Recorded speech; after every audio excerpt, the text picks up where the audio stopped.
नमस्कार मित्रांनो, संकल्प न्यूज चॅनलवरती आपल्या सर्वांचं पुन्हा एकदा सहर्ष स्वागत। आताच्या क्षणाची सर्वात मोठी आणि महत्त्वाची बातमी समोर येत आहे। सविस्तर बातमी जाणून घेण्यापूर्वी आपण जर चॅनलवरती नवीन असाल तर चॅनलला सबस्क्राइब करा, बेल आयकॉन प्रेस करा।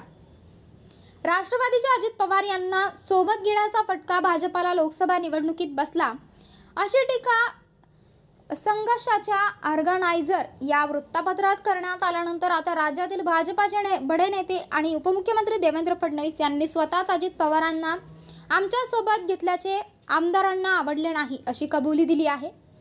एका वृत्तवाहिनीच्या विशेष कार्यक्रमात फडणवीस यांनी उद्यस्थितीत राज्यातील परिस्थितीविषयी भाष्य केले।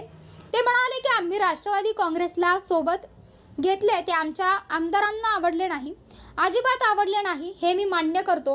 पण जेव्हा आमच्या सोबत आले ते कोणत्या परिस्थितीत त्यांना सोबत घ्यावे लागले, कधी कधी तडजोड करावी लागते, अशी परिस्थिती अनेकदा राजकारणात येते हे आमच्या कोर नेत्यांना माहिती आहे। पण जनतेला व कार्यकर्त्यांना ते पटलेले नाही। अनेक तडजोडी अशा असतात की ज्या तुम्हाला किंवा तुमच्या लोकांना मनापासून आवडत नाही, पण कराव्या लागतात। अशा तडजोडी आम्ही या प्रकरणात केल्या। लोकसभा निवडणुकीनंतर नाराज झालेल्या समर्थकांना ही तडजोड का करावी लागली हे समजण्यात आम्ही यशस्वी झालो आहोत, असा दावाही त्यांनी यावेळी केला।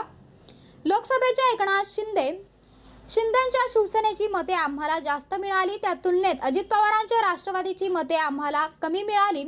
पण हे दोन्ही पक्ष एक प्रकारे फुटून निघालेले नवीन पक्ष होते, हे सुद्धा लक्षात घ्यावे लागेल। त्यामुळे त्यांच्यासाठी ही निवडणूक त्यांना मतदार वर्ग तयार करण्याची होती, त्यातून मते आमच्याकडे हस्तांतरित करणे कठीण काम होते। भाजप हा स्थिर पक्ष असल्यामुळे आमच्यासाठी ते कठीण काम नव्हते, त्यामुळे आमची मते आम्ही त्यांच्याकडे वळवू शकलो। विधानसभेत मात्र हे होणार नाही, विधानसभेत ते नक्कीच मते आमच्याकडे वळवू शकतील, असे फडणवीस म्हणाले। तर मित्रांनो, आपल्याला काय वाटतंय? आपली प्रतिक्रिया आम्हाला कमेंट बॉक्सच्या माध्यमातून नक्कीच कळवा आणि चॅनलला आणखीनही सबस्क्राइब केलं नसेल तर चॅनलला सबस्क्राइब करा, बेल आयकॉन प्रेस करा, जेणेकरून असेच नवनवीन व्हिडिओ व चालू राजकीय घडामोडी सर्वप्रथम आपल्याला या चॅनलवरती बघायला मिळतील। भेटूया आता पुढच्या व्हिडिओज, तोपर्यंत धन्यवाद। जय महाराष्ट्र।